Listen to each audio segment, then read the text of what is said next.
111वां सर्ग। अपनी सेना की हार होते न होते रणभूमि के लिए निकले हुए राजा द्वारा वायव्यास्त्रों से चारों ओर शत्रु के संहार का वर्णन। श्री वशिष्ठ जी ने कहा, भद्र, इस प्रकार प्रलय तुल्य घमासान युद्ध चल रहा था। संग्राम भूमि में सेनाएं हार और जीत रही थी। तुरी रणसिंगा और महाशंखों की ध्वनिया प्रतिध्वनि द्वारा आकाश में बज रही थी। आकाश में तलवारें सरसराहट के साथ बोल रही थी। वीरों के धनुषों की दीर्घ टंकार ध्वनियों हो रही थी। योद्धागण परस्पर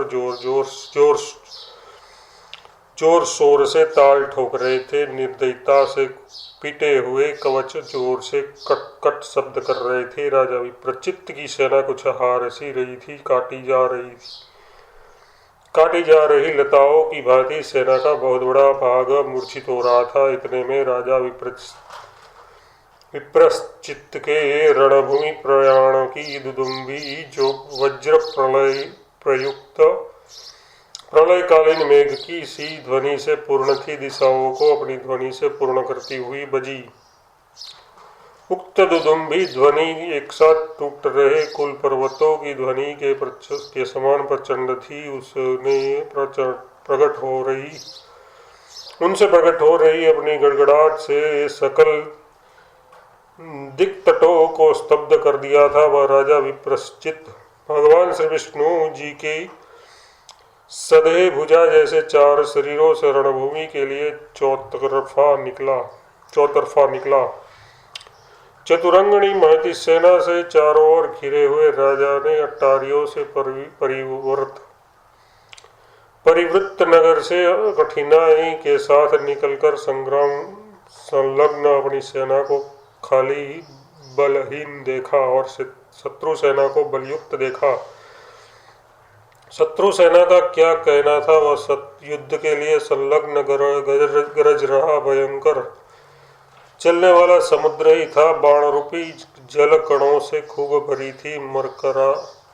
मकराकार सेना के व्यूहों से पूर्ण थी। हाथियों के झुंडों से घेरी थी। अश्वों की कतारों से विस्तार युक्त थी। चक्राकार आवर्त के समान वह बह रहे सेना के व्यूरूपी ज्वार भाटों से व्याप्त थी। चल रहे सैकड़ों रथ की उसमें सैकड़ों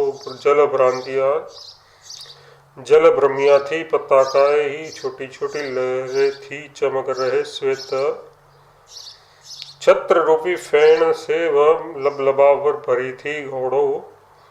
घोड़ों का हिनहिनाना ही उसमें जल जीवों की फुक्कार थी। हथियार रूपी जल चमचमा रहा था। विकसित हो रही बाण रूपी धाराओं की वह उत्तम नागर थी। तैर रहे चंचल हाथी और घोड़ों के झुंड की उसमें तरंग थी। हथियार रूपी जल में काले सर्पों के जैसे मल्लेच्छ उसमें दिख पड़ रहे थे। द्रविड़ आदि योद्धाओं की बातचीत से उसमें गुड़गुड़ शब्द हो रहा था। कंदराओं के कटने से क्षुभित हुए वायु से उसमें गुमधुम शब्द हो रहा था। ऊंचे नीचे हाथी उसके विशाल कलेवर में पर्वतों के डूबने उतरने से होने वाले महा हलचल पैदा कर रहे थे। डूब रहे हाथी घोड़े ही उसमें अनायास मारे गए पंख काटने से पंगु बनाए गए पर्वत थे। असीम चारों ओर फैला हुआ सेना समूह ही उनकी कलालों से महातरंगों से अलंकृत अपार जलराशि थी। अकाल मतलब अनवसर में महाप्रलय के आविर्भाव के सदस्य उसका आकार अत्यंत घना था। खून के महासागरों ने पृथ्वी और अंतरिक्ष के मध्यवर्ती अवकाश को ढक दिया था। दीप्यमान शस्त्रास्त्रों के खंडों की राशि रूपी उछल रहे रत्नों से उसका मध्यभाग पटा था। चल रही सेनाओं में चल रहे क्षेपणी यंत्र के गुलेल के पत्थर व्यस्त थे। रक्त के छोटे छोटे कण और कुलहरे रूपी संध्या काल के मेघ के सदयुक्त थी। कहीं पर धूलि रूपी मेघ से अस्त्र शस्त्र रूपी जल का सागर पी डाला गया था।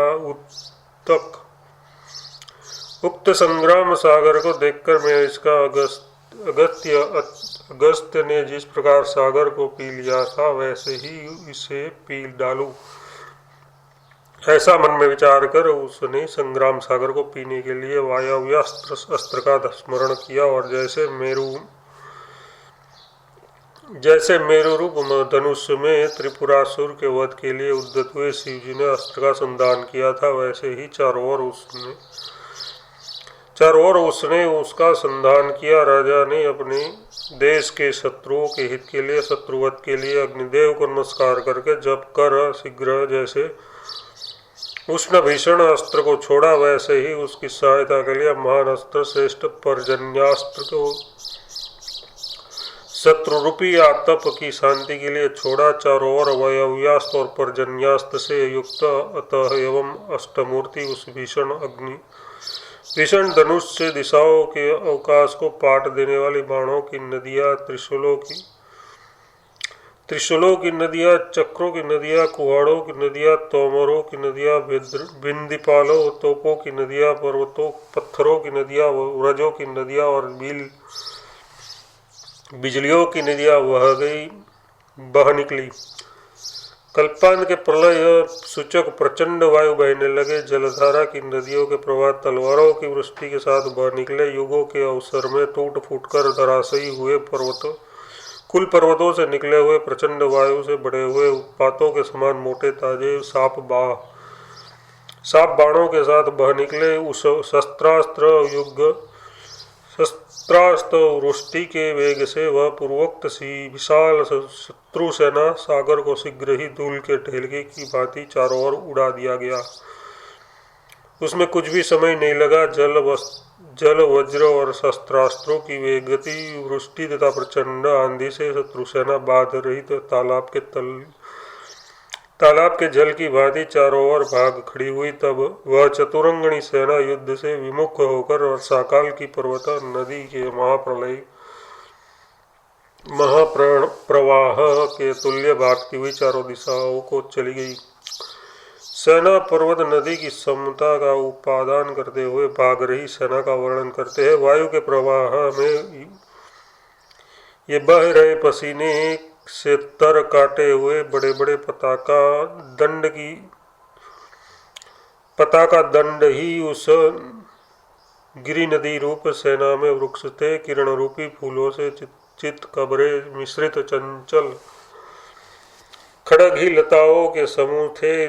दौड़ने की शक्ति न होने से लड़खड़ा रहे मोटे ताजे पुरुष रूपी पत्थरों के बिंदु रूपी खून के पलाने से वह अवर्णनीय थी।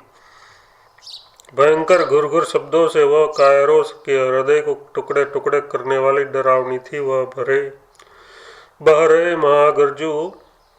महागजों के दांत रूपी वृक्षों के परस्पर टकराने से प्रकट हो रहे कटकट शब्द से गरज रहे मेघों को मात कर रही थी। हथियारों से पत्थरों की तेज टक्कर ही उसमें नदी के किनारे के पुष्प वृक्ष पर हुआ भंवरों का झंकार था। तैर रहे चंचल तथा चिल्ला रहे घोड़े ही उसकी तरंगे थी। रथादि के तथा सूरवृंद के पत्थरों से टकराने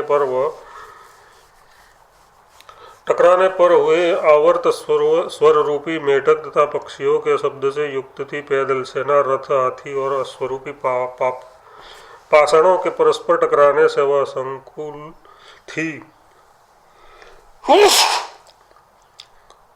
कर्णकुट टंकार चित्कार क्रेकार से युक्त पुष्ट थी। हम